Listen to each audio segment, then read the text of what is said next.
Tenha atitude. Olá, espero que você esteja bem. Nós estamos aqui mais uma vez para darmos continuidade ao estudo do livro de Gênesis. Hoje, Gênesis capítulo 40. Mas antes, é necessário que eu faça alguns pedidos. E o primeiro pedido é para que você não apenas curta, mas compartilhe esse estudo com outras pessoas, para que outras pessoas venham ser abençoadas. Outro pedido é para você nos seguir nas redes sociais, porque através das redes sociais da igreja você terá acesso aos dias, horários e temas dos estudos que nós disponibilizamos. Então venha participar, porque certamente você será abençoado. E outro pedido é para que você leia todo o capítulo. No caso, hoje o capítulo 40. Então leia todo o capítulo para que você possa entender a parte que nós temos aí destacado. E depois desses pedidos, vamos para o texto de hoje, Gênesis capítulo 40, e nós vamos ler aí do versículo 1 até o versículo 8, que diz assim: Algum tempo depois, o copeiro e o padeiro do rei do Egito fizeram uma ofensa ao seu senhor, o rei do Egito. O faraó irou-se com os dois oficiais, o chefe dos copeiros e o chefe dos padeiros, e mandou prendê-los na casa do capitão da guarda, na prisão em que José estava. O capitão da guarda deixou aos cuidados de José que o servia.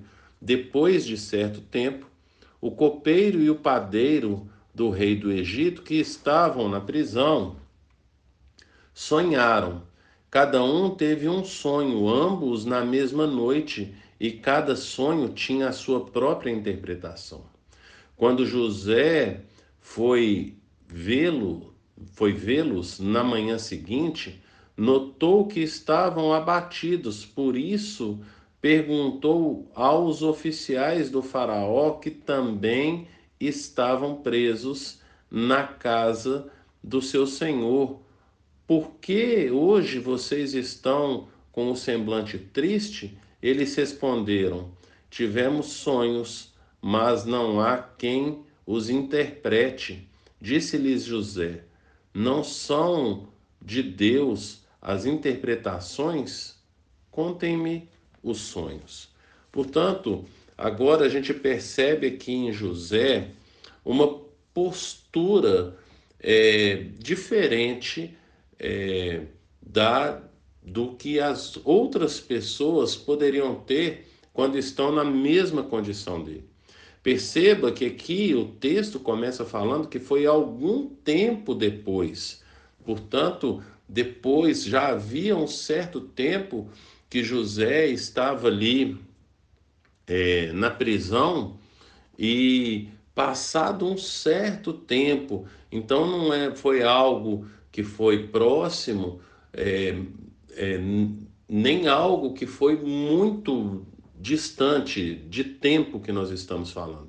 Perceba qual que já era a condição dele. Quando esses dois oficiais é, do, do rei, do faraó, eles foram presos, José já havia caído na graça ali do carcereiro e já estava servindo ali de forma diferente ali na prisão.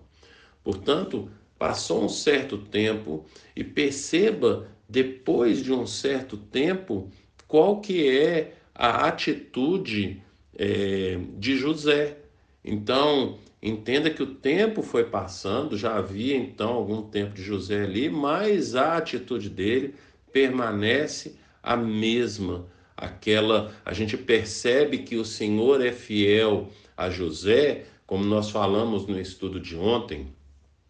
O Senhor abençoou José, e aí você olha ali no capítulo 39, do versículo 2 até o versículo 5, o Senhor abençoou José ali na casa de Potifar, e da mesma forma ali no finalzinho, né, a partir ali do versículo 21, vai falar então que José também foi abençoado ali quando esteve preso ali na prisão. Da mesma forma o Senhor o abençoou.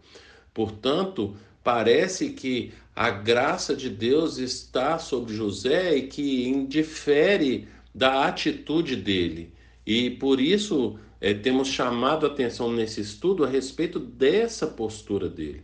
Você vai ver que ele estava servindo. O texto vai falar a respeito disso.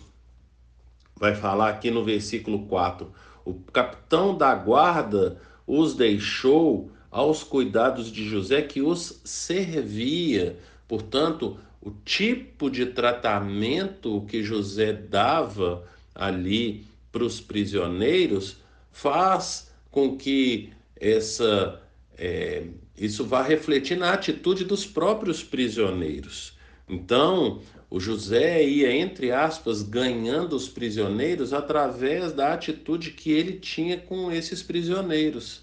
Perceba, no caso aqui, que o texto, aqui no versículo 2, vai falar a respeito, então, de quem que eram esses dois prisioneiros, que eram dois oficiais.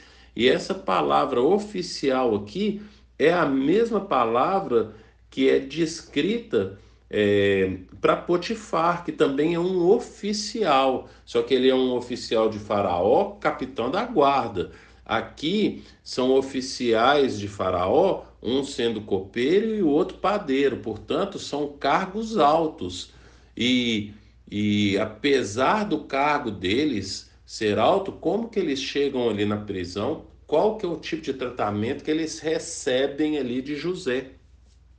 José então vai os servir e com isso vai caindo na graça desses prisioneiros também.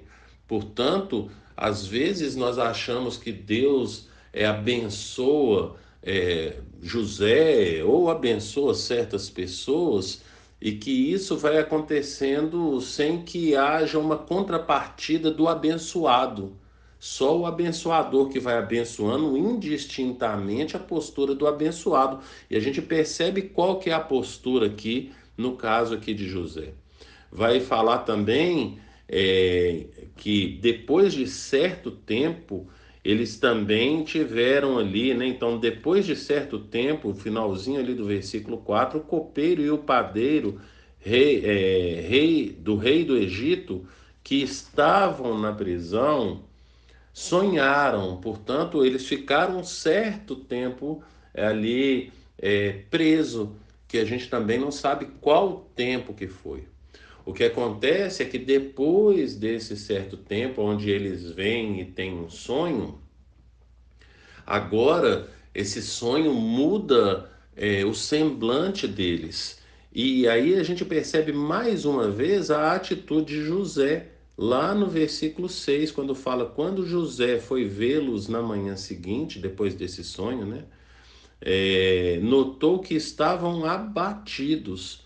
Por isso perguntou aos oficiais de Faraó, que também estavam presos na casa do seu senhor: por que hoje vocês estão com um semblante triste? Olha a preocupação de José com dois prisioneiros, assim como ele.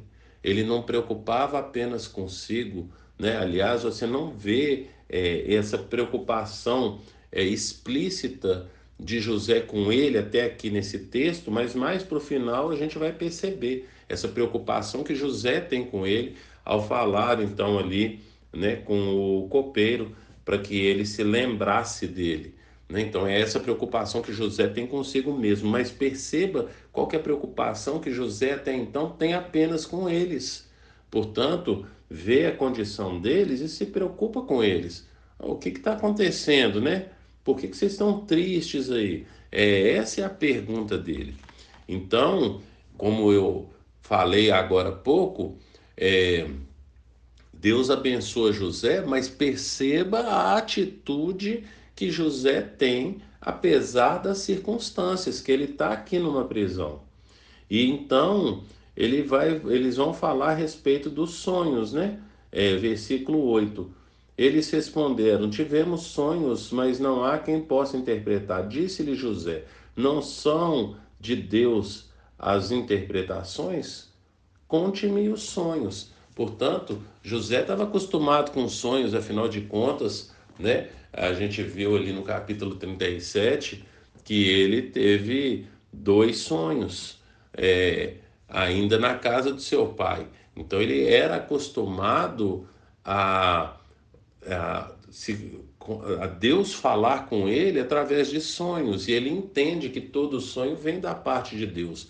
Mas perceba que ele tem essa disposição de interpretar os sonhos. Então perceba como é que José tem servido tanto ao copeiro quanto ao padeiro. Apesar dele ouvir os sonhos de ambos e trazer o significado para ambos, ele não vai mudar a postura dele com nenhum dos dois, a não ser um único pedido que ele vai fazer para o copeiro, porque ele sabe que o copeiro vai permanecer vivo, o padeiro vai morrer.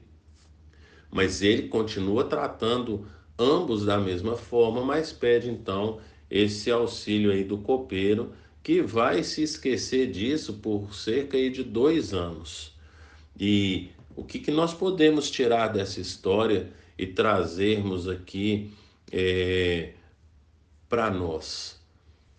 Independente das circunstâncias, nós temos que ter essa postura de fidelidade ao Senhor. E a fidelidade ao Senhor vai falar que nós devemos, trazendo para as palavras de Jesus, lá no Sermão do Monte, né? Mateus capítulo 5, a partir ali do versículo 44, o Senhor vai falar que nós devemos amar o nosso inimigo e orar por quem persegue, por quem nos persegue. A gente vai ouvir também, ler ali Paulo falando lá em Romanos capítulo 12, versículo 20.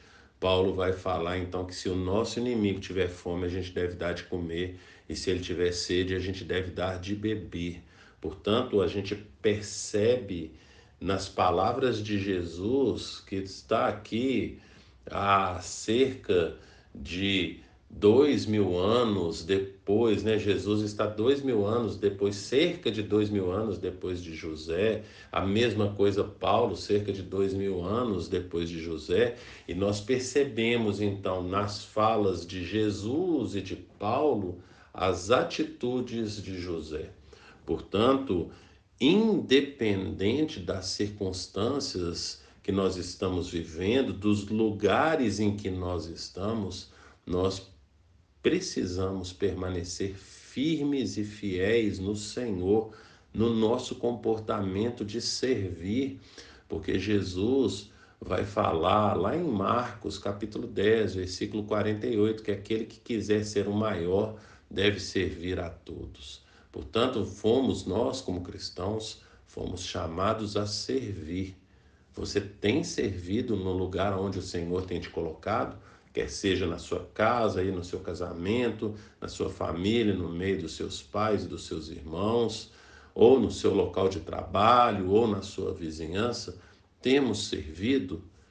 Pense nisso e que o Senhor te abençoe.